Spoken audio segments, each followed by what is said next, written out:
Nel nome del Padre, del Figlio e dello Spirito Santo, la pace sia con voi. Que la paix soit avec vous. Il y a donc lecture de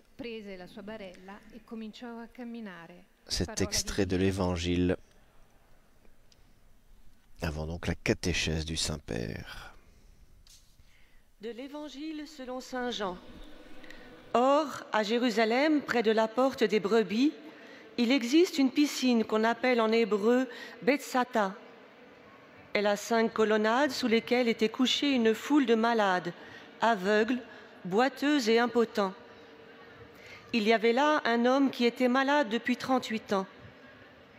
Jésus, le voyant couché là et apprenant qu'il était dans cet état depuis longtemps, lui dit « Veux-tu guérir ?» Le malade lui répondit « Seigneur, je n'ai personne pour me plonger dans la piscine au moment où l'eau bouillonne. Et pendant que j'y vais, un autre descend avant moi. » Jésus lui dit « Lève-toi, prends ton brancard et marche. » Et aussitôt, l'homme fut guéri. Il prit son brancard, il marchait. Or, ce jour-là était un jour de sabbat. Parole du Seigneur. Cari fratelli e sorelle, continuiamo a contemplare Gesù che guarisce. Et voici donc la catéchèse du pape Léon XIV. Chers frères et sœurs, nous continuons à contempler Jésus qui guérit. De manière particulière aujourd'hui, je voudrais vous inviter à réfléchir aux situations dans lesquelles nous nous sentons bloqués dans l'impasse. Parfois, il nous semble qu'il est inutile de continuer à espérer. Nous nous résignons et nous ne voulons plus lutter. Cette situation est décrite dans les évangiles par l'image de la paralysie. C'est pourquoi je voudrais m'arrêter aujourd'hui sur la guérison d'un paralytique, racontée dans le 5e chapitre de l'évangile de Jean.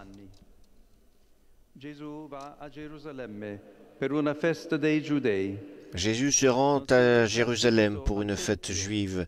Il ne se rend pas directement au temple, mais s'arrête à une porte où, probablement, on lavait les moutons qui étaient ensuite offerts en sacrifice.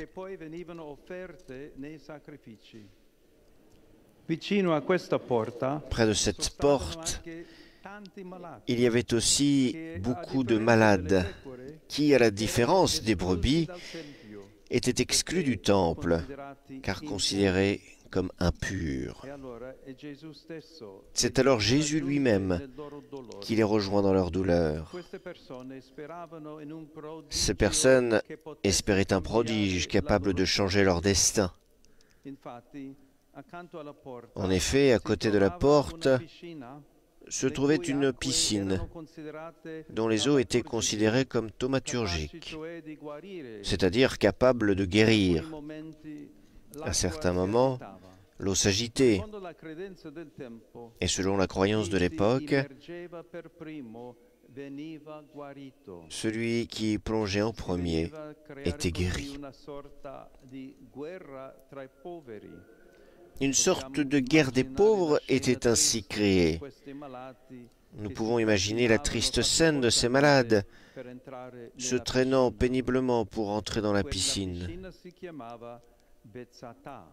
Cette piscine s'appelait Bethsata, ce qui signifie maison de la miséricorde. Elle pourrait être une image de l'Église, où les malades et les pauvres se rassemblent et où le Seigneur vient pour guérir et donner l'espérance. Jésus s'adresse spécifiquement à un homme paralysé depuis 38 ans.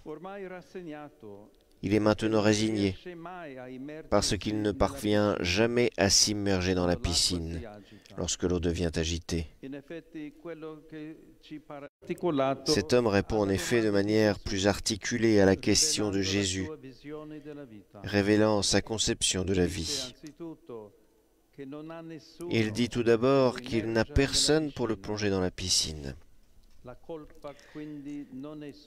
La faute n'est donc pas la sienne, mais celle des autres qui ne prennent pas soin de lui. Cette attitude devient un prétexte pour éviter d'assumer ses propres responsabilités. Mais est-ce bien vrai qu'il n'avait personne pour l'aider? Voici la réponse éclairante de saint Auguste. Oui, pour être guéri, il avait absolument besoin d'un homme, mais d'un homme qui fût aussi Dieu. L'homme qu'il fallait est donc venu. Pourquoi retarder encore la guérison? Le paralytique ajoute ensuite que lorsqu'il essaie de plonger dans la piscine, il y a toujours quelqu'un qui arrive avant lui. Cet homme exprime une vision fataliste de la vie. Nous pensons que les choses nous arrivent parce que nous n'avons pas de chance, parce que le destin est contre nous. Cet homme est découragé. Ils se sont vaincus dans le combat de la vie. Jésus, en revanche, l'aide à découvrir que sa vie est aussi entre ses mains. Il l'invite à se lever, à sortir de sa situation chronique et à prendre son brancard. Ce brancard n'est pas à laisser ou à jeter. Il représente sa maladie passée. Il est son histoire. Jusqu'à présent, le passé l'a bloqué. Il l'a obligé à rester couché comme un mort. Maintenant, c'est lui qui peut prendre ce brancard et le porter où il veut. Il peut décider ce qu'il veut faire de son histoire. Il s'agit de marcher, en s'assumant la responsabilité de choisir la route à suivre. Et cela, grâce à Dieu, grâce à Jésus. Chers frères et sœurs, demandons au Seigneur le don de comprendre où notre vie est bloquée. Essayons d'exprimer notre désir de guérison. Et prions pour tous ceux qui se sentent paralysés, qui ne voient pas d'issue. Demandons à retourner habiter dans le cœur du Christ, qui est la véritable maison de la miséricorde.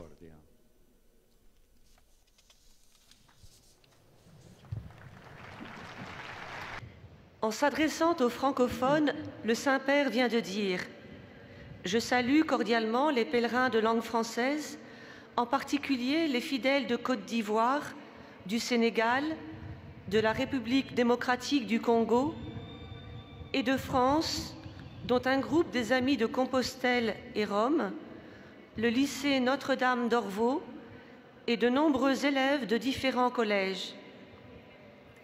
À l'approche de la fête Dieu, ravivons notre foi en ce grand mystère de l'Eucharistie et unissons nos voix au chant d'action de grâce de l'Église.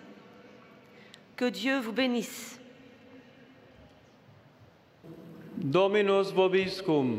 Et cum spiritu tuo. Sit nomen Domini benedictum. Ex hoc nunc et usque in saeculum. Adiutorium nostrum in nomine Domini. Qui fecit caelum et terram. Benedicat vos omnipotens Deus, Pater et Filius et Spiritus Sanctus. Amen.